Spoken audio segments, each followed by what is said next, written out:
Hi everyone, thank you for joining us this September 17th. It is 4 p.m. on the West Coast. I know we have a lot of people tuning in from all over the world, so we appreciate you taking the time to join us today.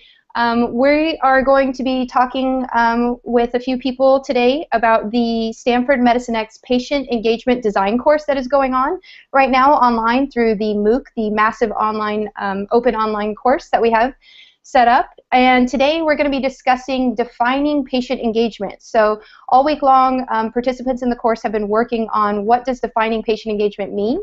And we're going to be talking today with one of the course leaders, Dr. Larry Chu. We also have e-patient Alan Brewington. We have caregiver Erin Keeley-Moore with us, and we have patient and Dr.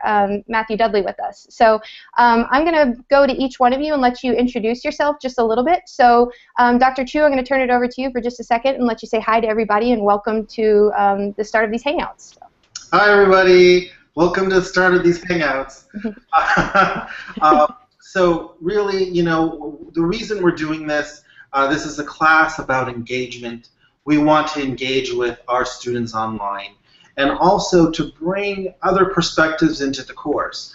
The class was filmed at Stanford this past January, and we have some amazing speakers, some amazing patients, but what the course doesn't allow us to do is interact with you, our students, on Twitter and watching online. And so that's the purpose of these Hangouts. Let's bring some interaction, some engagement. I'm so excited at all the great comments that are coming in. It's just exactly the type of engagement and conversations that we want to have. So I'm really excited to be here, and I look forward to more of these throughout the class.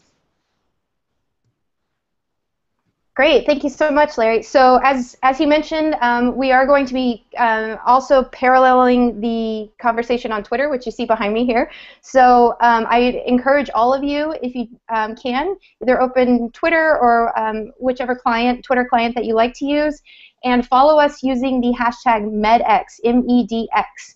And if you have any questions or comments, you can tweet them our direction using that hashtag. You can also tweet them directly at me. My handle is on the screen here. It's at HurtBlogger. And then we can also connect with all of the other e-patients we have here this evening. So I'm going to start over on my left. Alan, you mind giving us a brief introduction and just a little bit about you as a patient and what you do? Sure. My name's Alan Brewington. I'm from Boise, Idaho, up here in the mountains. I've kind of like three forms, I guess, of arthritis. One, osteoarthritis from a trauma from a rock climbing accident in 2003. I've had multiple surgeries, either directly or relating or indirectly relating to that. I have high uric acid or gout, but it's not in my big toe like traditional patients present. So there's some debate, I guess, in my doctors if it's gout or not, or should I be calling that. And just started with some inflammatory arthritis, similar to like rheumatoid in my hands and my wrists, get really swollen and red and not very useful for hands. So that's kind of my story in a nutshell, or fairly quickly. Perfect. Well, we're glad to have you and have your viewpoints this evening. So, Erin, you're next in line here. Will you tell us a little bit about your role as a caregiver and so forth, and a little bit about what you do as an advocate? Sure. My name's Erin Moore. I have a 4-year-old son who has cystic fibrosis, and I work at Cincinnati Children's Hospital on the pulmonary team as a family partner so that the perspective of patients and families is present in all clinical discussions. I also do a lot of work with the Cystic Fibrosis Foundation around patient engagement and also advocacy work. I work as the state advocacy chair in Ohio, meeting with different Congress people to let them know how the decisions that they're making affect our population. So I try to do this even more broadly than just cystic fibrosis, but that is the bread and butter of what I do. Wonderful, thank you. And then Matt, I'll jump over to you. You're next in line here. So I don't know if I can follow that up, but I'm Matt Dudley. I'm a hospitalist, a family practice trained physician up here in Anchorage, Alaska, and I am also a stem cell transplant recipient after I had acute myelogenous leukemia. Besides being a physician, I also help teach some of the classes up here at the WAMI program for medical students, and I'm finally back to being a doctor. That is really awesome news. That's really great to hear. I know we've all been rooting for you, and that's really great to hear that you get to get back to it. So we will jump into the conversation here, and then again, tweet me any questions that you guys may have, and we're just going to kind of go over a little bit of the coursework. So one interesting thing here, the organizers of the course pulled together all the transcripts of all the courses, and they did a word cloud. And the really interesting thing about that was, and there's been a lot of discussion amongst the course participants, is the words that stuck out. So the words that were used the most were the largest, and others were much smaller. There was 3 words that stuck out: patient, which is good, and the word really, and the word no. And so there was sort of some discussion about, when you put those 3 words together, what does that actually mean? For me, I found it interesting. I read that through the lens of being a patient, and I thought, well, patients really know where healthcare needs to head or what needs to happen within healthcare. But people looked at those words a little bit differently. So, Ellen, I'm going to jump to you. Considering those 3 words together, do you have thought about why maybe those popped out in correlation with the word patient? Well, for my own example, I spent kind of yesterday and today talking to 2 surgeons about hip replacement surgery or getting my hip bone resurfaced or reshaped because of hip dysplasia. So when you said really, that kind of struck me as, really relevant right now, because I'm trying to convince surgeons that as a 39-year-old, I need something that most 80 or 90-year-old patients are getting, and I'm trying to convince them that I'm hurting that bad, I'm miserable, my quality of life is getting low. So that kind of really kind of stood up, kind of caught my attention there quite a bit there, and the word no kind of did too, because one surgeon yesterday, he's a little apprehensive. He's kind of leaning towards no just because he wants me to wait, as long as possible, even though, I'm hurting. I want something done now. So that was my initial kind of impression with those 2 words. It's especially in the arthritis world, it attacks so young, and so there is a lot of really, this is really your life. This is, there's no way that can be possible. That's a whole other perspective I hadn't even considered, so that's excellent. Aaron, I'm going to come to you with the same question. So what do those 3 kind of mean to you in correlation in your journey? I'm going to start with no, because I think that there's I think that that's a loaded word. I think patients want to know. I think patients want to know what doctors know. I think doctors want to know what patients know. And I think that all of those kind of combine around the idea of patient engagement, kind of having knowing is knowledge and knowledge is power. Patients, I think, is sort of almost a no-brainer when we're talking about patient engagement, as it relates to all of that kind of stuff. They want to be at the center of all of this and in control of their life as much as possible, and oftentimes they're really not in charge of it. They have no control over it. They have not chosen to be a part of a disease community, and they really is sort of just the emphasis on the drive behind how much they want to know and how much they want to do and how much they want to engage with other patients and other care providers. Great. You guys have some great insights here. So Matt, I'll come to you with those 3 words. Patient, really know. What does that mean to you? Well, so that's a hard one, obviously, because of where I sit as a patient and a physician. I think that as a patient, I oftentimes was privy to way more information than a patient who didn't have medical access to stuff like up-to-date and whatnot.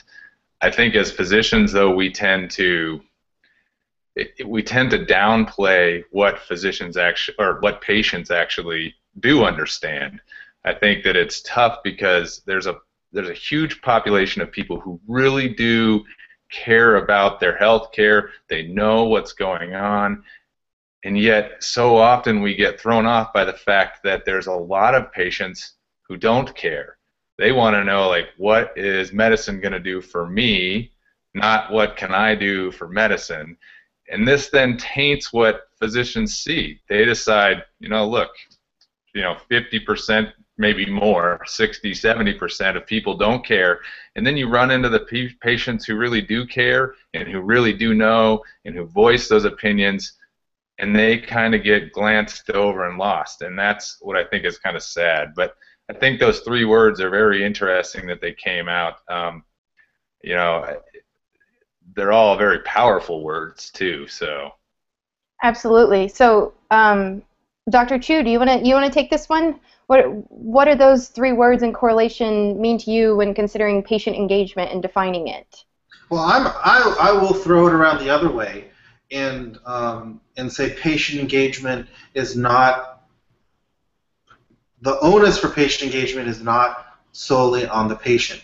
And so I will throw it around the other way and say, how about physicians really know your patients? So I will throw it around that way and say, how might we as doctors, healthcare providers, try to have a deeper understanding of our patients' lives, the problems that they deal with when they're not with us and they're at home with their families. What is the context of their condition in their lives, and how can we help them? That, for me, is a direct correlation to successful patient engagement. It's not just the responsibility of one party. It's an interaction.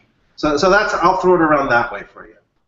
Well, no, that's great, because actually when I was reading through some of the answers in the MOOC, that was one that I read and I really enjoyed, was that, there's multiple sides of this, and that's why I think it's so interesting to look at, what does that mean, because trying to define patient engagement is really difficult, because when you say that to various stakeholders, it means something different to everybody. So that is a viewpoint that was tossed out there, so I'm so glad you brought it up there, is that, encouraging people to really know their patients, and it is on both sides. So we'll keep talking through kind of this topic as we go and work on defining patient engagement and what that means for various stakeholders. So we'll get there, and I want to just kind of shout out to a few people on Twitter right now. We have at Courage Sings joining us, as well as Kirsten Schultz, Dr. Mike Sevilla, and Dr. Rehan Wahid. I hope I said that correctly. So grateful to have you guys joining us. Please feel free to throw things out there.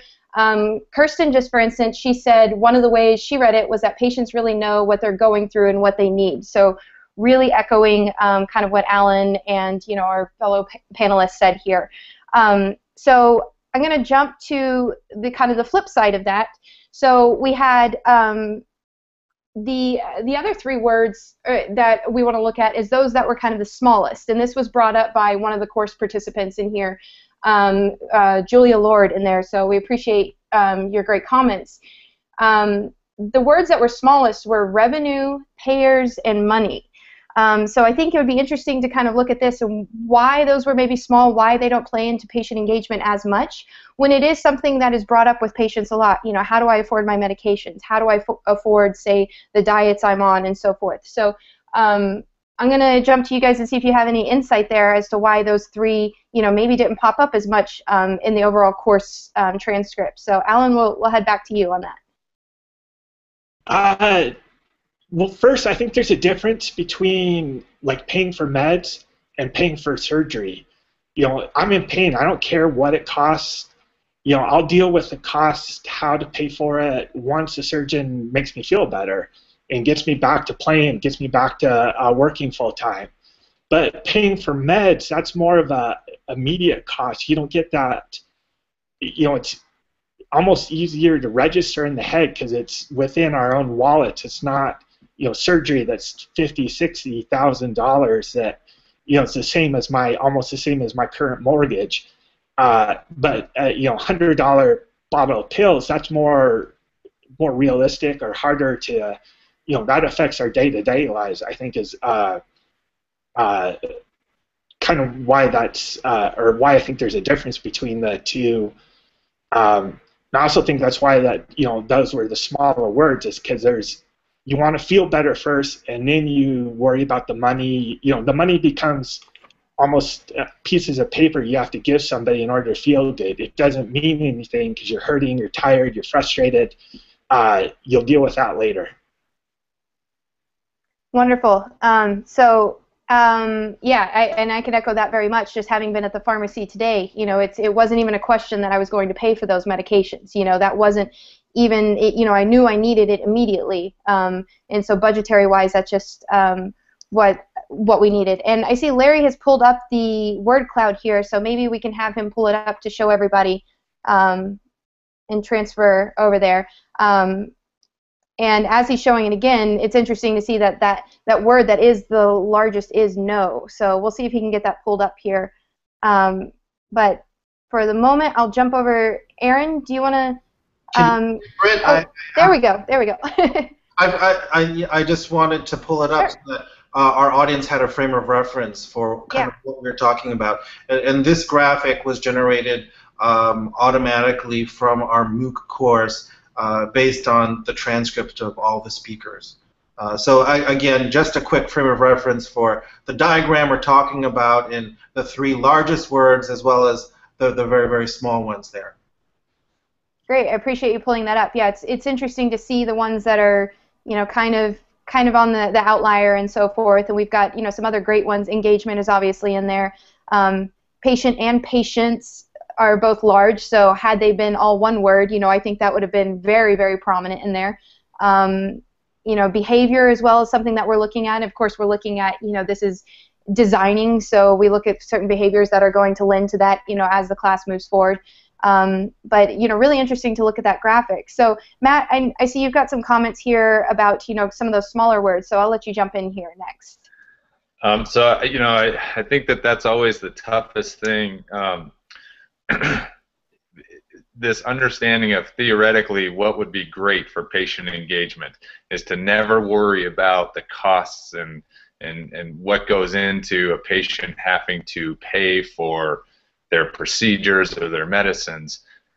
Yet when you're in the real world, so oftentimes that comes to the forefront, and I think that engaging patients in that is something that we need to do for multiple reasons. One is, I think when people understand the costs of what they're going through, they become more involved in their own health care. I think that if we keep it that they don't really care about their costs and they're just, oh yeah, it's taken care of, they tend to be less involved in their own care. It's a really good point, and I have a follow-up question for you then, Matt, that's kind of coming from Twitter.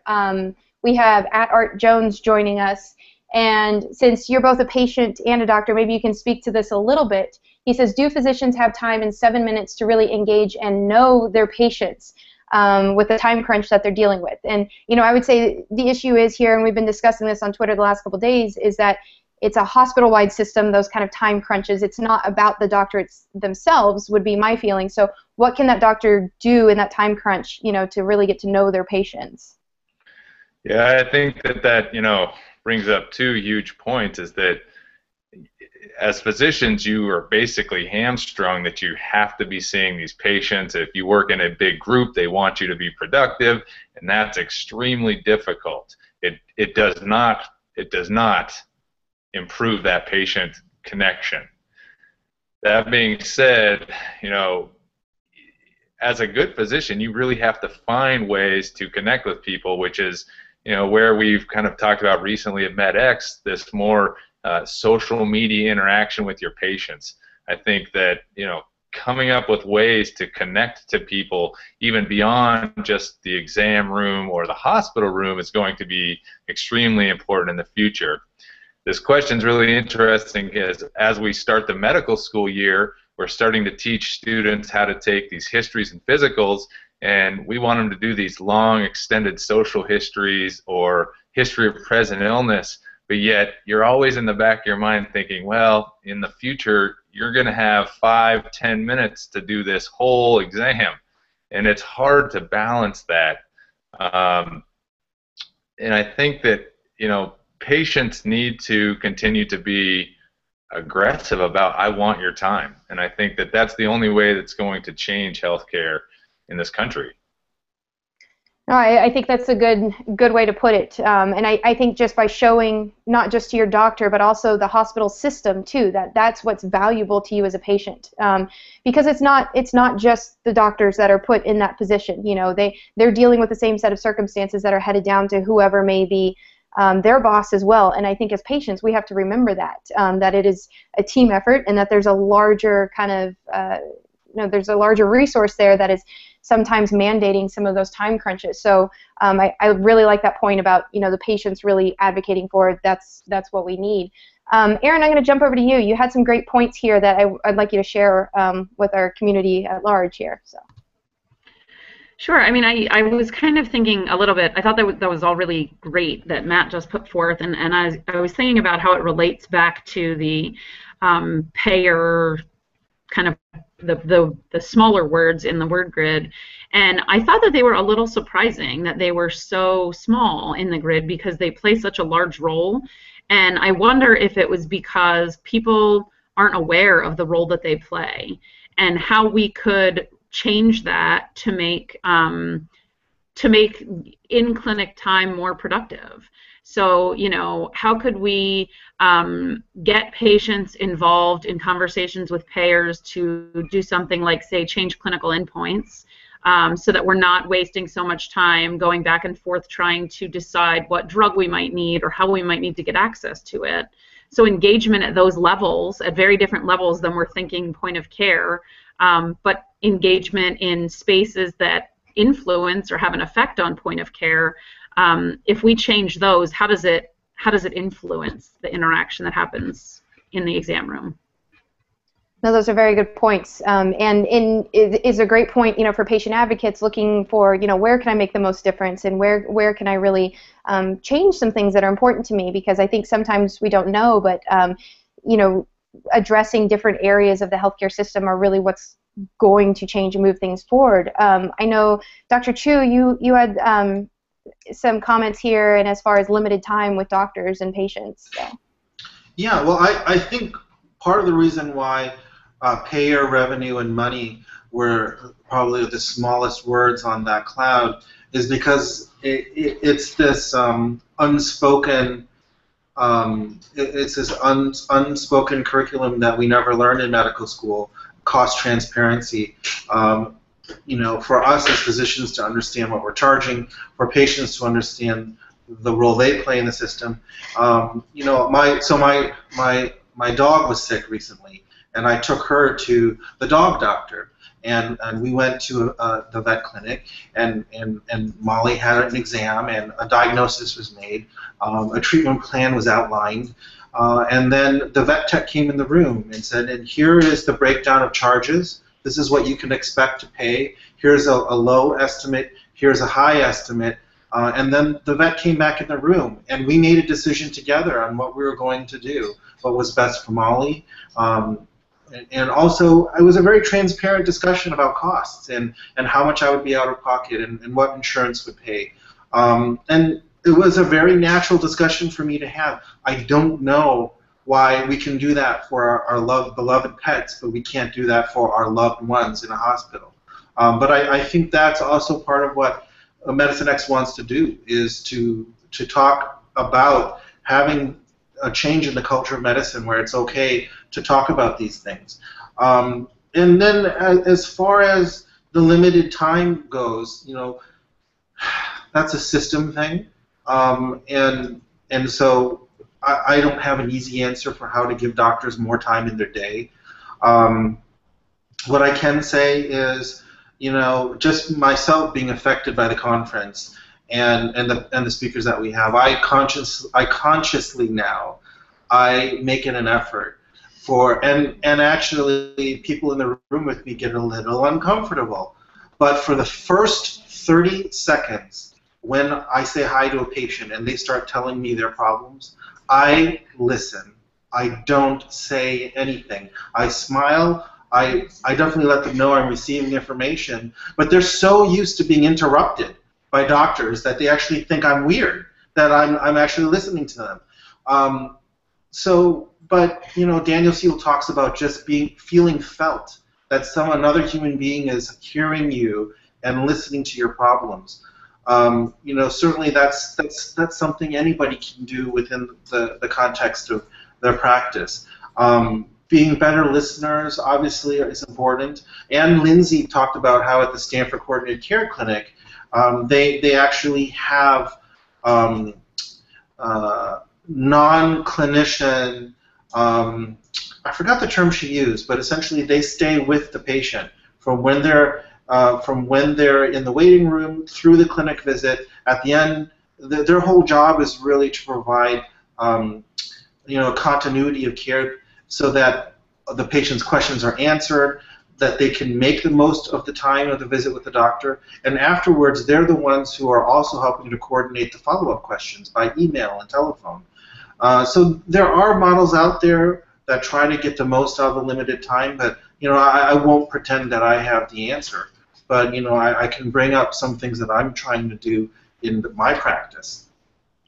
No, I think those are some really great points, and especially to the vet, I'm always shocked every time I take my cat Stimpy in, and it's so simple, and everything is right there and laid out in front of us. And I've even told my vet, I said, can I come to you instead? We've joked about that. It would be so much easier because I know what I'm getting into. But I think we'll continue this conversation a little bit here because we're kind of simultaneously talking about two things, both how does money play into that and play into our decisions for care? So how are we engaging with our health due to some of those financial factors or not? But also communication is coming up. So how does communication play into patient engagement, and what does that mean? Matt, I'm going to come to you. You had some comments that I think you wanted to add in here. Well, I think that Aaron kind of agrees with me on this one, is that I think in this country, if we were handed a list of what things cost, one, we would create way more stress for patients. I mean, patients would just be freaked out. At the same time, to Larry's point, yes, we tend to spend, I think the last time I looked, the average visit, a patient was allowed to talk for 23 seconds.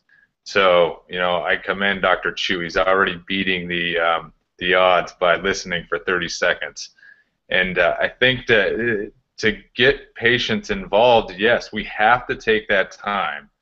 And although I don't advocate bringing in a list of how much stuff costs, I think sometimes patients have to understand that physicians do worry a little bit about that. And that's, I think in the real world versus the educational world where we're teaching people, those words shrink down because we want them to be good physicians. We don't want them to think about being, worrying about who's paying for what, but there comes a time where we have to do that. And unfortunately, that's outside of the educational or theoretical realm. It's in actual practice. Well,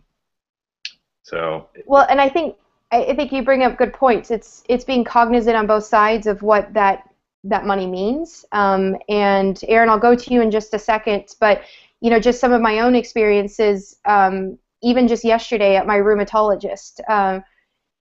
We were talking about some symptoms I have with a new diagnosis of Sjogren's, and I told him, well, I recently had my eyes checked again. I didn't go to the ophthalmologist, which is an MD. I said I just went to an optometrist this time because my insurance wasn't wanting to pay for it. And he said, well, why not? I said, well, I didn't have a diagnosis that said medically I needed my eyes checked, basically. So my insurance balked at it, and to see the ophthalmologist, it would have been $800 out of pocket for me. And, my doctor immediately threw his head back. He said, well, what do I need to get you in there? What do I need to do to appease your insurance so that you financially can get in there? Because he knew that I needed to get back to this doctor of mine. So he wrote the referral, and he did all the things that were necessary. So I think opening up that conversation, is a fair one to have. And even with him, I've told him at certain points when I was on a previous insurance that, frankly, I'm having a hard time affording our appointments together. I told him. I said, so is there some way we can get around this? The frequency, could that be reduced? Could there be, phone conversations, anything along those lines? And he flat out said to me, I'll refer you to someone else within my practice if need be, because he understood that for me as a patient, that was a huge barrier to getting adequate care. And so I think it is important to listen to patients and realize that the financial barriers are very pertinent to our ability to care for ourselves and to remain engaged with the healthcare system and engaged with our providers as well. So Erin, I'm going to come to you because as a mother, you definitely have a viewpoint on kind of costs and communication there. Yeah, I don't think that anybody really fully appreciates all the implications of meaningful patient engagement, because I think that if properly communicated, communication doesn't always have to be verbal. There can be print communication or whatever, however else, but all of it sort of when it is meaningfully engaging patients, I think there are a lot of downstream effects that are sort of dismissed. So transition points are better met, and adherence, I think, follows meaningful engagement. There's not an adherence campaign that's going to improve adherence rates if you don't have your patients meaningfully engaged in something. So thinking about some of the stuff you were saying and the way that your doctor's able and willing to communicate with you and work around that sort of thing, I even think that it's not just patients not understanding costs, but clinicians not always understanding the barriers that patients are facing. And without us, it's sort of you don't know what you don't know. So we don't know to ask it or to bring it up, and they're sitting in the same place. And so finding a way to sort of facilitate or lead to that conversation, I think one way to do that is to have all the stakeholders kind of working collaboratively on the development of these different solutions and tools that lead to all of these different things.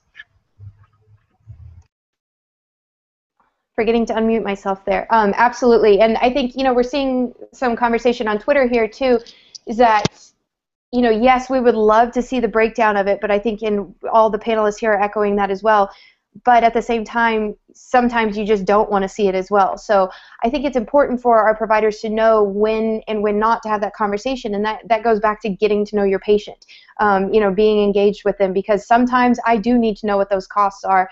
And I've had doctors say, we're considering this procedure, it may or may not work, here's where you're going to be at financially. They let me make that decision. So in that time and place when it is something elective that may or may not help, say, my pain management or something along those lines, it does make sense to know, what those costs are potentially going to be. Other times, like yesterday at the pharmacy when, I knew I needed those medications, didn't even look at it, just signed the bottom line. So there are times when, we want to know and don't want to know, so it's sussing those out.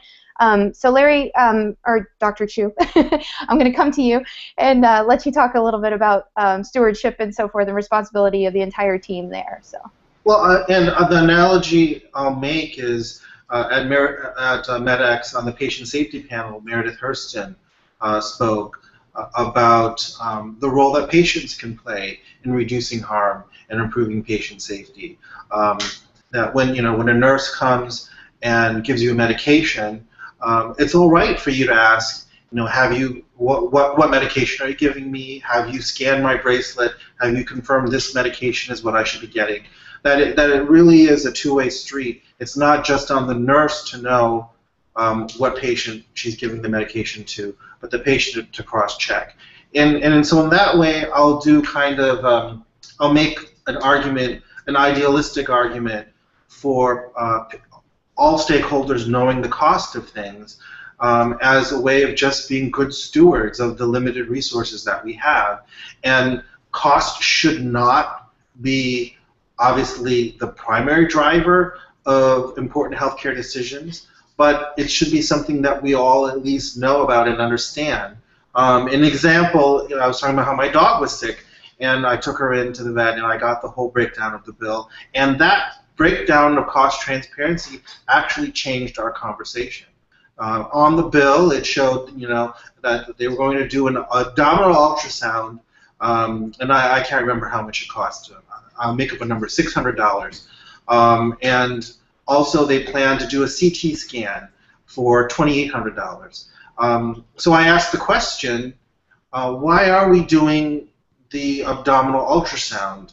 You know, and they said, well, to see, you know, if there's a tumor there. And then we started a conversation. So how likely are we going to pick this up? And it turned out, even if they didn't see anything, ultrasound isn't really the best tool for finding these things. So they would still do the CT scan anyways. So kind of knowing about the costs also started a conversation about, do we need to be doing these tests? And honestly, also submitting Molly to more stress and more unnecessary testing. So I just offer those two arguments, that transparency is something that's great for everyone to know, even if, you know, it isn't the primary driver of decisions, but it can also be an opening to discuss, you know, the benefit of what we're doing. No, it's a great point, and to kind of tail into that, so comments on Twitter, people are saying also just write down the medications, the cost of medication. If we're getting prescribed things that we cannot afford, or that there is not you know, payment assistance, say from the pharmaceutical company, then that's going to be a huge barrier, and those patients aren't going to fill those prescriptions. And I'd be really fascinated to know, you know, how many prescriptions don't get filled strictly because of the cost. I know, for instance, within my own family recently, my mother was prescribed a specific kind of steroids, I believe it was. Sorry if I get it wrong, Mom. But that specific kind was so much far and above what every other steroid was. She said, you know, this is ridiculous. You know, why do I need to be taking this specific one? That needed to be explained to her. That needed to be more transparent about why this particular medication, if it was going to make that much of a difference, was it worth that much more money? And the end result was, well, it worked out. She was, you know, and her and her doctor were able to come to an agreement about, you know, what was the best decision. But that transparency is important there. And Matt, you know, I hope you don't mind if I read this, but he's throwing in some comments here. He said 60% of scripts are dumped in the trash outside the office in a study about 5 years ago, and I would believe that. You know, I was just speaking with some people earlier today about the numbers are, you know, they were saying about 50-50 about what actually gets filled and what doesn't. And, you know, cost is a barrier to that. Communication as far as patient education, I think, as well. What does this medication mean for me? When will it start working? How quickly? How well? What can I expect? You know, there's a lot that goes into that decision there. So don't want to tail off too much away from our overall defining patient engagement theme here. So Alan, I want to go to you next and kind of start talking around communication. So how does communication play into when you think of defining patient engagement?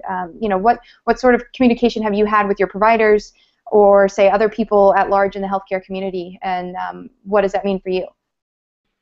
I think using continuing with the prescription drug thing, I think the communication comes important, you know, because even at my poorest, you know, coming up with $100 for a bottle of medicine I could do, but the next thing comes into, well, I'm going to go do Wendy's across the street to get dinner because I can no longer afford the healthy food. And that's where I think, you know, communication, you know, on both aspects of patient and doctors could really be improved.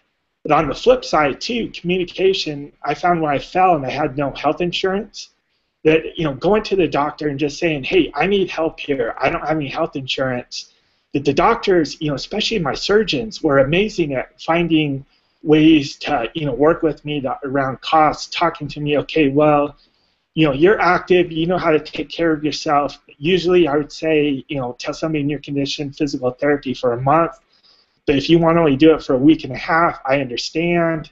You know, and it was, if you keep the communication honest and kind of open, there was, you know, you got better, or I got better engagement back from my doctors, which helped me, you know, navigate this, you know, the healthcare system when, you know, when I didn't have insurance, but also now as a state employee, you know, I have really good health insurance, but those conversations are still relevant because it's still, you know, it's still money out of my pocket, and I'm not a high-paid state employee by any means, so I still have to make those choices, and I need to let my doctor know that too.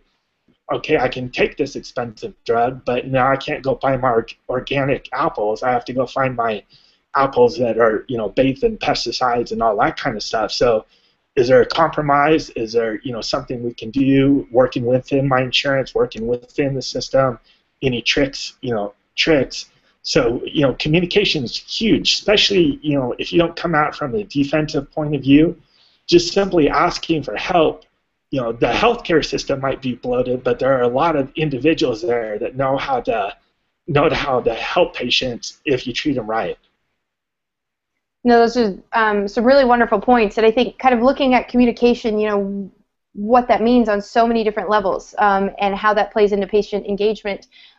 Even just today, just for a little background, I have several chronically ill members of my family, so we're all very entrenched in the healthcare system.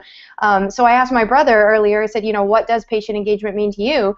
And, kind of hilariously, it was most recently this conversation he had had with a nurse who happened to be a cute nurse, relatively his age, but the point was that was a form of patient engagement. It was, she was getting to know him. She was asking about him, how his day was going, and so forth. And so there's so many levels here that we're discussing, from the basic, how are you, get to know you a little bit, through those further transparency conversations. So patient engagement is such a large, really overall term. Erin, I'll come to you. How does communication play into defining patient engagement for yourself?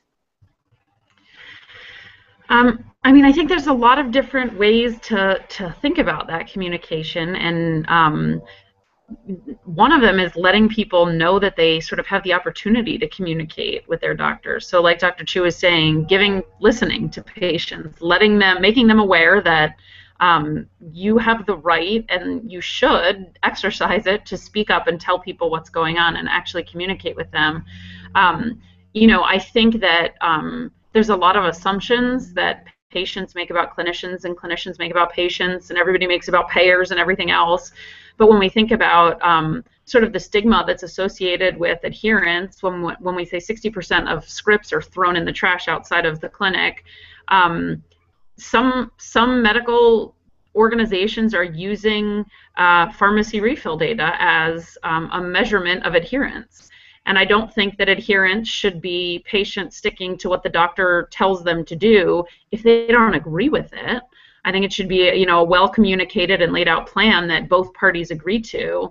If it's not something that I think is doable, then I'm not going to do it, whether the doctor thinks it's good for me or not. So really communicating in that way, I think, is sort of critically important. Reminds me that I was muted again. So yeah, no, that's a great point about adherence, because I think the patient community at large kind of hates that term, because as you brought up, there's so many decisions that go into choosing to take a medication. It is not strictly adherence, and it's both negative and positive that we choose to take the medications or we choose not to take them.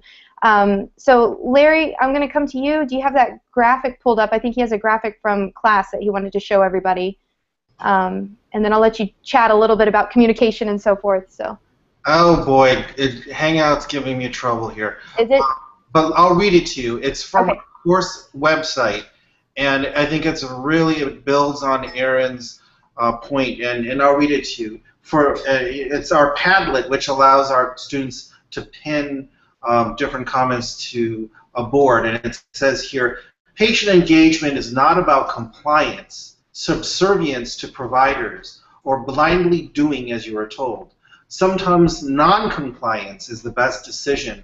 An informed, empowered patient will know when or if that's the right choice for them. So, I think that speaks a little bit to Erin's point, about engagement is a two-way conversation, and the idea of physicians having a paternalistic model of saying this is what you should do, X, Y, or Z, without understanding how those recommendations fit into that patient's life, that's outdated. We have to get rid of that thinking. And I just wanted to show the graphic to show that this is another cool tool that those of you watching online or part of our class can use to add little post-it notes onto this digital board that we have. So I'll try to, as you're talking, I'll try to see if I can pull that up again, but I just wanted to chime in there on that point. Sounds good. So a little more tech relevant than on my my actual post-it notes here. So Yeah, so Matt, we'll come to you. I know you had some points in, both from the provider and patient perspective. One thing I want to throw out there real quick, though, is one of the really great comments that we had through the patient course was that patient engagement really can be practiced with stone tablets and leeches, they said, which I thought was wonderful. It's not about, maybe these, all these really detailed things that we're talking about, but it's really getting at the root of that discussion. So, Matt, how does that play into communication for you as a physician? So yeah, I really liked that comment about how you could practice it. I think two things. One is it's fantastic when patients come in with a list of the medications they're taking, and so we can go over that. It's amazing when they come in with like 3 or 4 questions that they really want dealt with. And I think that's where patients can be so important in how they stimulate the engagement. That's like an easy way for a physician to see that this patient is really involved and wants help. At the same time, I think beyond doing this communication with stone tablets, I think there's all kinds of possibilities. If there was an app that you could put down the 3 questions you want answered and they could give it to your doctor ahead of time, we could save a lot of time potentially, and maybe make more time focused on what we can actually do to solve those problems. And I think that would be something that we need to look at in the future. Yeah, and I think it is. I love it when patients want to ask questions, but so frequently I think it gets back to this paternalistic society and belief that you go and you ask your physician and he tells you what you want to hear or what you don't want to hear, and then they walk out of the room and you're kind of left to deal with the ramifications of that. And as physicians, we do not allow enough time for patients to respond. That's some good points and tough points to hear, I think. Yeah, Alan, I'll come to you next. I think you had some great input here as well. I'm trying to think of, like having 2 doctor's appointments in the last 2 days now, trying to apply it to my own real life.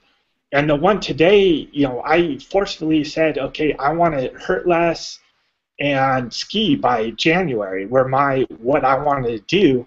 And he came back me saying, okay, well, this procedure I'm talking to you about today is not going to help you with that because of X, Y, Z.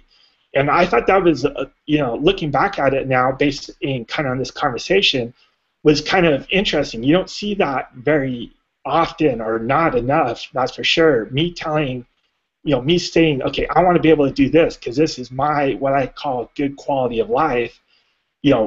Help me achieve this. Help me, or can I achieve this? Is this realistic? Or is this even a possibility? Do I need to change my quality of life ideas based on my health? You kind of ask the question. It's the same question, but it's just phrased a little differently. That it turns the conversation around. I think and gets away from that paternalistic nature of healthcare kind of yesterday, and works us towards more of a teamwork, more of a group, coordination of care. Because this is what I want. This is what they can provide. This is what they think could be best. Well, okay, that kind of works. What else do you got from me? And it helps me. I feel more confident about my decision about wanting a total hip replacement because of my conversation and how it went today with kind of the second opinion surgeon today is what today was. No, those are really good points about making the decision together and how that plays into you being engaged as a patient and so forth. And going back to a little bit of what Matt said too, you brought up the tech component. What if we could notify our doctors ahead of time, the 3 things we want to talk about. And I've been saying this for years, and it's just kind of ridiculous. I wish I could just plug those in or email them ahead of time so they knew, so that very quickly, we could mark some of those things off the list maybe, and luckily in my appointment yesterday, I happened to lead with the right thing, just kind of an aggravating, annoying symptom, but it happened to lead us down this whole rabbit hole yesterday. What if I had led with something else? Where would that appointment have gone yesterday? How would that have affected my care ultimately? So in a sense, it could actually improve patient outcomes, patient safety, giving that heads up in there. So Erin, I'm going to come to you, kind of about this communication and what that means as well, but also, in technology, do you see, technology being able to improve patient engagement? Where is it at right now? Where could we see it going? I think technology definitely helps to facilitate some of this, because right now everybody has a phone in their hand or in their pocket. Not everybody, but many people do. One thing that we're doing right now at Cincinnati Children's is we're improving inter-visit communication and pre-visit planning. So we had started with this model, at least in the pulmonary department, where clinicians would see patients, and then after a week of seeing patients, they would get together and discuss the patients.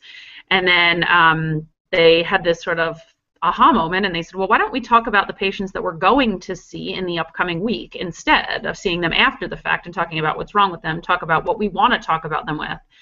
And they did that for a while, and then they took it a step further, and they said, well, why don't we involve the patients in the planning of their own visit?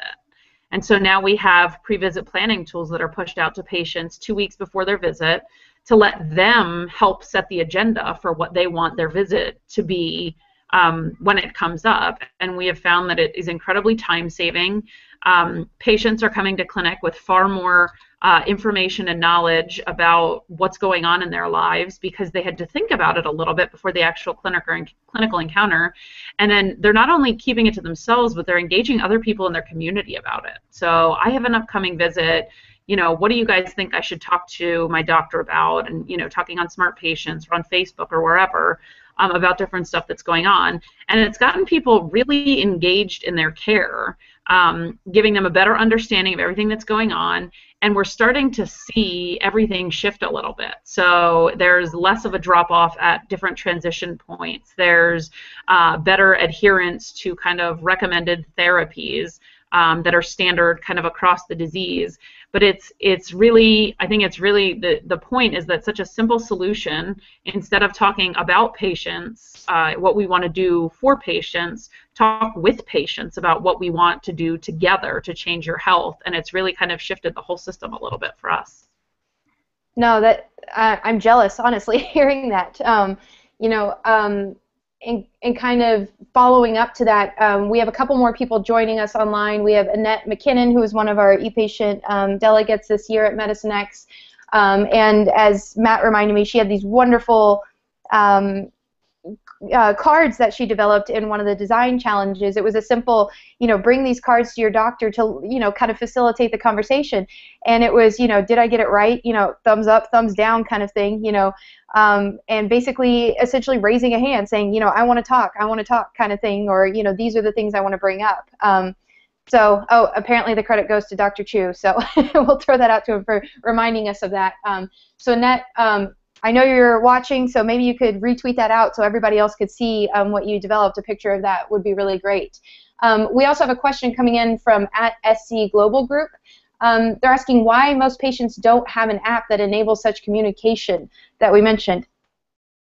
It hasn't really been developed. That's the issue. I think also the problem is that there's not patient or providers are slow to adopt some of this. Even the apps that patients may be using, when we bring those to our doctors, they're not very engaged with that. So maybe Matt, I'll let you talk a little bit about this or kind of follow up to that, because what I find is if I do have these apps, I may tell my doctor about it and they kind of look at it and I feel like they humor me to some degree, but they're not actually looking at what the process is there. So really, I think it's creating app and or technology through websites, through patient portals, that, through MyChart or something along those lines, where we can put those things in, where we can plug those things in, or like Erin said, the communication that they're getting. So it needs to be just developed further and taught across the board, I think. But Matt, I'll let you speak to that a little more. Yeah, I think that that is kind of the future of medicine, and I think that was one of the coolest things about Medicine X. And my understanding and thinking about patient engagement in the future is going to really entail that the new age of physician is more computer savvy. I've seen this when I've gone through 3 different go lives with different EMRs, and physicians are the worst at basically accepting new technology. And unfortunately, we still teach the stone tablet way, and we need to come up with a better way. And I think that will help with patient engagement. I think patients should continue to probe their physicians of, like, how else can I get in touch with you, and what can we do outside of this short interaction that we have in a room. No, that's a really great way of summing it up. So, Alan, I'm going to come to you, and I think what we're going to do, so we wrap it up here, keep it nice and tidy at an hour. I'm going to ask each of you to define patient engagement, since that was the whole theme today. And after we've been talking through it a little bit more, maybe we can do that. And I realize it might not be one succinct sentence. So, Alan, define patient engagement for us. For me, I think until I become a better writer or more articulate, it comes down to 2 questions. Do I want to get better, or do I want healthcare to make me get better? If I want to get better, I'm asking questions. It keeps my curiosity going. It gives me the confidence to stand up and say, hey, pay attention to me.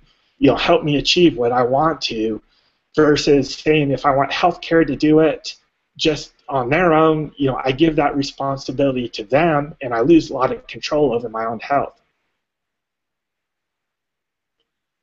No, that's perfect. So thank you. And Erin, I'll jump to you next. So I'm going to go in order here. So define patient engagement as it means for you. I think that patient engagement is meeting people where they're at and understanding what they're capable of, and then finding ways to enable them to use those abilities to kind of improve upon themselves. So even outside of healthcare, patients are one thing, but we're all people too, and we all have knowledge and experience and everything that we can bring to the table to make our lives better. But really meeting people where they are so that it's relevant to them, finding out what their skill set is, and finding ways to utilize that for the better good. Wonderful, appreciate that. And then Matt, define patient engagement for us as it means to you. It's so wide spectrum, it's tough to say this is what it is. But I think my feeling is education of patients, which drives education of physicians about their patients. And it's a two-way street that has to happen. And if it doesn't happen, the healthcare system is going to continue to stay broken the way it is. My belief is, though, that as we come up with more tools to communicate, patient engagement is going to become better, and healthcare is going to be driven more by patients. No, that's wonderful, and that's echoing some of what the Twitter comments we've had here in the stream too, is that people are really saying it's a two-way street and that we have to remember that, but it's also really a multi-way street when we consider all the stakeholders, and so we have to keep that in mind as well. So Larry, I'll throw the big question to you. So I'm not going to ask you to define patient engagement, but what does it mean to you, in this point that we're at with healthcare and where it's shifting?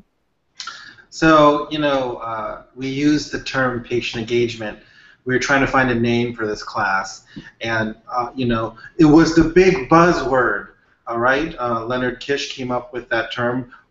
Patient engagement is the blockbuster drug of the century. I would argue, to me, patient engagement is team engagement. Patient engagement is not something that a patient can do by themselves. Patient engagement requires all the healthcare team members to partner and engage together with the patient. If we don't have physicians on social media, on Twitter, reaching out to their patients, listening to their problems, if we don't have healthcare organizations co-creating healthcare solutions with patients, we don't have patient engagement. Patient engagement is not the blockbuster drug of the century. Team engagement, co-creation is. So that's my personal bias.